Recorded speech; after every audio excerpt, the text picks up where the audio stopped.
Welcome to Conspiracist. Today, we're undertaking a pretty focused examination of a significant hypothesis. Which is? The idea that governments might have intentionally concealed evidence of, well, digital mind control techniques. Okay. And it's important we approach this professionally, right? Objectively. Absolutely. Strictly professional. We're centering on evaluating the information we have, the reasoning behind the claims. No humor, no dismissal, just looking at the facts as presented. Good.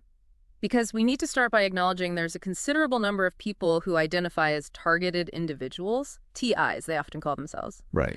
And these individuals report experiencing things they describe as electronic harassment or electromagnetic torture, sometimes psychotronic torture. And for you listening, these aren't just vague feelings. They describe specific things, don't they? They do. Things like hearing sounds or even thoughts transmitted directly into their heads, physical sensations too, a general pervasive feeling of being harassed using technology. And who do they believe is behind this? Often they point towards government agencies. Or sometimes they mention organized crime rings using technologies like electromagnetic radiation, radar, various kinds of surveillance. And it's not a tiny number of people. There was an estimate, wasn't there? Yeah, I think it was the New York Times that estimated over 10,000 people, just in the U.S., self-identify as being targeted in this way. Okay. That's significant. Yeah. But we also need to bring in the other side of the coin. The medical perspective. Exactly. For medical professionals, the prevailing view generally is that these experiences are often understood as, well, hallucinations. Stemming from conditions like delusional disorders, perhaps psychosis. Right. That perspective really focuses on internal psychological processes as the main explanation for what people are describing. But, the story doesn't just stop there. Some TIs, they don't accept that explanation. No, they actively look for evidence. They present news stories, military journals, even declassified documents. And they argue that these documents, these sources, actually show government research into technologies that could potentially send voices or cause physical effects remotely. And Project Pandora often gets brought up here. It does. Project Pandora, that was a real DARPA research program. DARPA being the Defense Advanced Research Projects Agency, the military's R&D arm. And it looked into the biological and behavioral effects of microwave radiation. Its existence isn't disputed. No, it's public record. But the context is really important. Pandora started because of the Moscow signal. Ah, yes, the U.S. Embassy in Moscow being bombarded with microwaves by the Soviets back in the 50s onwards. Exactly. But the documented reason for that microwave exposure, initially anyway, was eavesdropping, electronic jamming, not mind control. Okay, so the original Soviet goal wasn't mind control, according to the records. What about Pandora itself? Did it find anything related to mind control? Well, it did study the effects of occupational radiation exposure, things like that. But the project's own scientific review committee, they actually concluded that microwave radiation could not be used for mind control. That's a crucial finding, and maybe one that gets overlooked sometimes when people discuss Pandora in this context. It can be, yeah.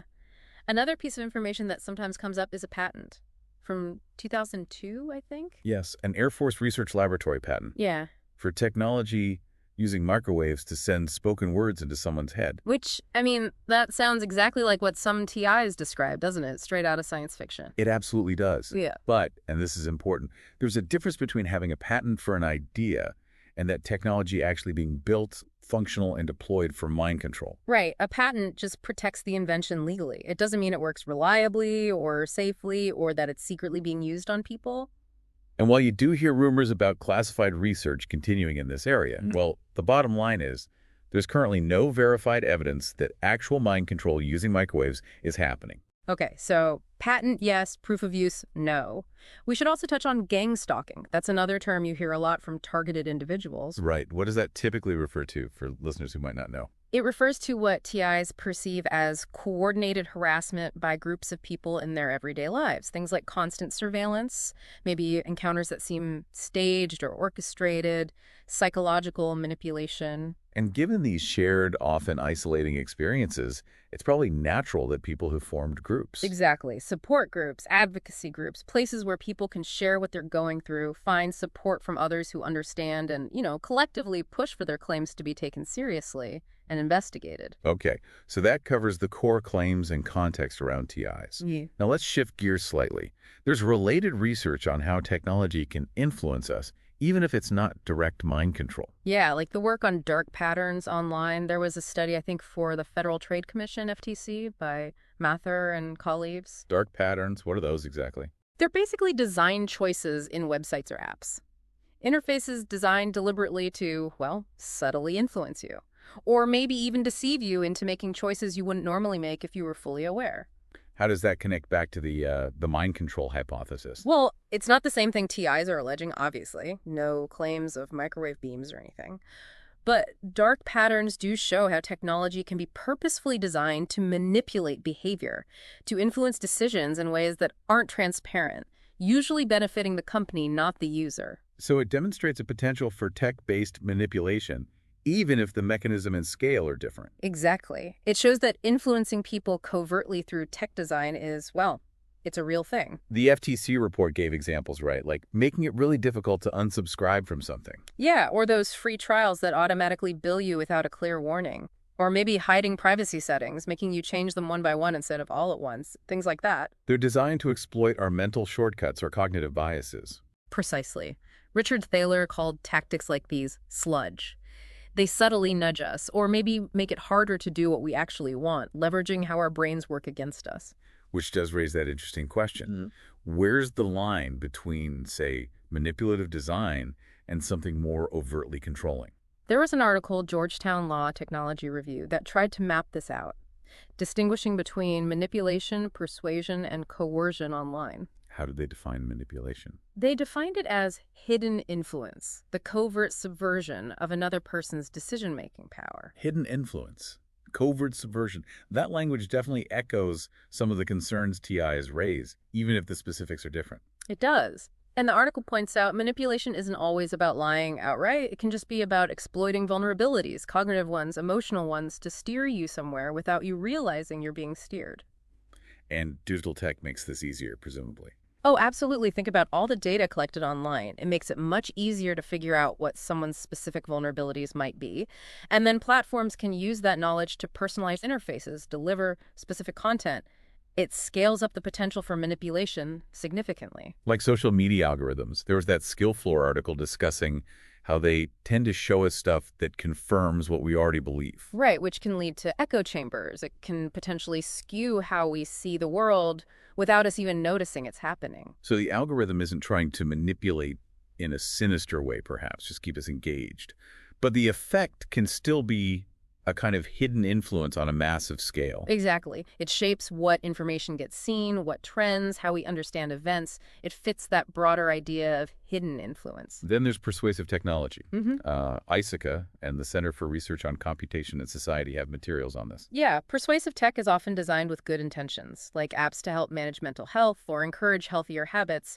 But fundamentally, it is designed to influence behavior and attitudes. And sometimes without us being fully conscious of that influence. Sometimes, yes, and that's where the ethical questions come in. Critics worry about, again, echo chambers from personalized content or data privacy issues.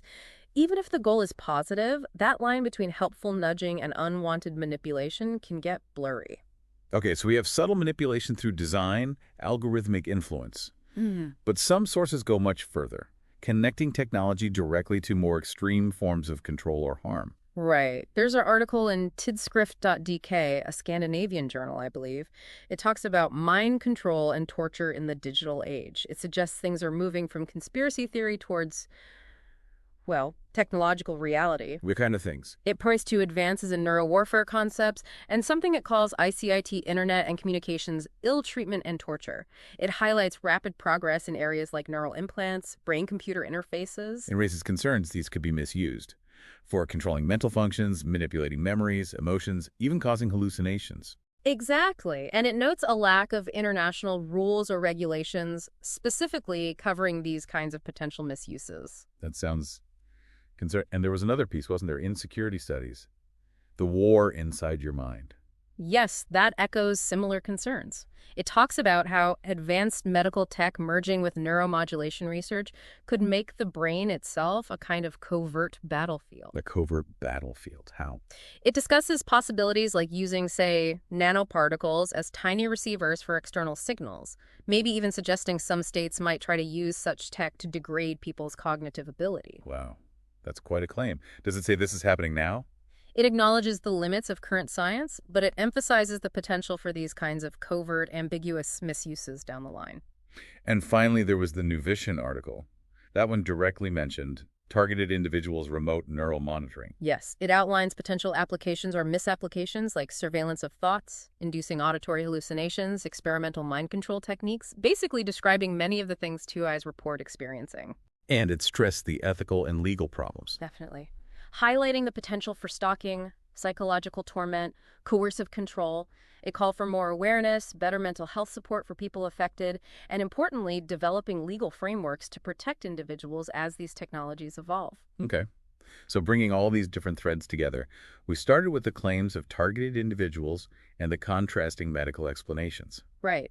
Then we looked at how technology is demonstrably used to influence people, maybe subtly, through things like dark patterns and algorithms. And then we touched on these more speculative but technologically advancing areas like neural warfare and remote neural monitoring possibilities. And what seems clear is how complex the intersection is. You have the medical view, often pointing to psychosis or delusion for TI experiences. But then you have this undeniable advancement in technologies designed to interface with and influence the brain and behavior. It raises some really tricky questions, doesn't it? Even if the tech doesn't exactly match the specific claims made by every TI, the potential for external influence seems to be growing. It certainly underscores why critical thinking is so vital. You mentioned those materials from Day and Edmo about cognitive biases in news. Yes, and the very well-mined article example of confirmation bias, how we tend to favor information that confirms what we already believe. Exactly. When you're dealing with claims like these, which are often emotionally charged and lack clear proof, being able to critically evaluate information, recognize your own biases, and distinguish solid evidence from speculation, it's absolutely essential. For you, the listener, engaging with this topic requires that critical lens. So this deep dive, it really reminds us that the link between technology and the human mind is getting incredibly intricate. Yeah. And while those specific claims, the ones about governments intentionally hiding digital mind control tech, while those remain unproven and often clash with current scientific understanding, the broader landscape, the one involving technological influence, subtle manipulation, even the potential for more direct neural interfacing, that landscape is undeniably changing. It's evolving fast. Which leaves us with a pretty crucial thought, I think, for you listening. Which is, as technology keeps racing ahead, how do we, as a society, make sure these powerful advancements are used ethically, transparently? And how do we navigate this increasingly blurry space where personal experience, scientific knowledge, and the very real potential for hidden influence all meet? Definitely something to think about. Thanks for listening to Conspiracist.